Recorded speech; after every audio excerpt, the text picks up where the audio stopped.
रायजोफोर दामानि जों नुगासिनो दं होनबा जोंनि बर'फोरनि स्कुलफोराव नङा गोबां बिजाबनि आंखाल जानानै दं नङा जायखौ लानानै गोबां रायजो राजाफोरानो आरो बर'नि गोबां दैदेनगिरिफोरानो नाजाथाबगासिनो जाहाथे आसाम सरकारा जोंनि बे स्कुलफोराव बिजाबनि गोनांथिफोरखौ सुस्रांना होयो। बेखौ लानानै आसाम आयेन आफादनि जथुम्मायाव एमएलए महेश्वर बर'आ मा खोथा फोरमायखो नंबा रायजोफोर मा बुंखो नोंसोरनि बे भिडिअनि गेजेरजों नुलांगोन।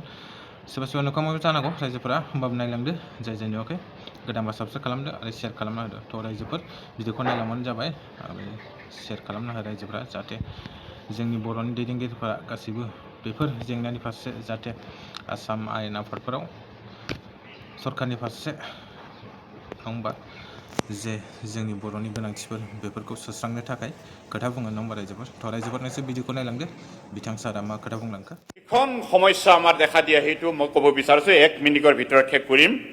বিশেষকৈ আমাৰ বড়ো মিডিয়ামৰ যি টেক্সট বুক, এই টেক্সট বুকৰ সমস্যাটো এটা জটিল।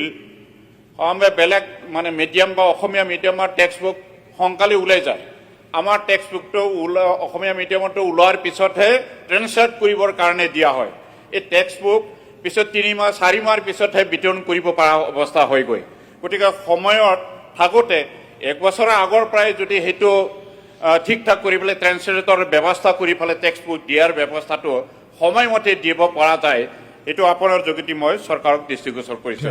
ধন্যবাদ। Thank you. এইখিনি এই বিষয়টো টেক্সট বুকৰ বিষয়টো যেতিয়া শিক্ষামন্ত্ৰী থাকিব পৰৱৰ্তী সময়ত তেতিয়া পুনৰ আপুনি উত্থাপন কৰিব। Thank you. थ' मानांगौ दे रायजोफोर नोंसोर भिडिअखौ नुबाय। थ' रायजोफोर नोंसोर मा सानखो बिथां सार बुंनाय खोथाखौ मोनसे मोजां कमेन्ट हरबानो जाबाय नोंसोर रायजोफोर नोंसोरनि गोसोनि साननायफोरखौ। थ' रायजोफोर दिनै भिडिअआ एसेनोसै, जायखिया एसे शेयार खालामना होबानो जाबाय आरो गोदानबा साबस्क्राइब खालामदो रायजोफोरा। थ' रायजोफोर कमेन्टखौ हरथार नोंसोर मा सानदों नङा होमबा रायजोफोर। थ' दिनै भिडिअआ एसेनोसै रायजोफोर।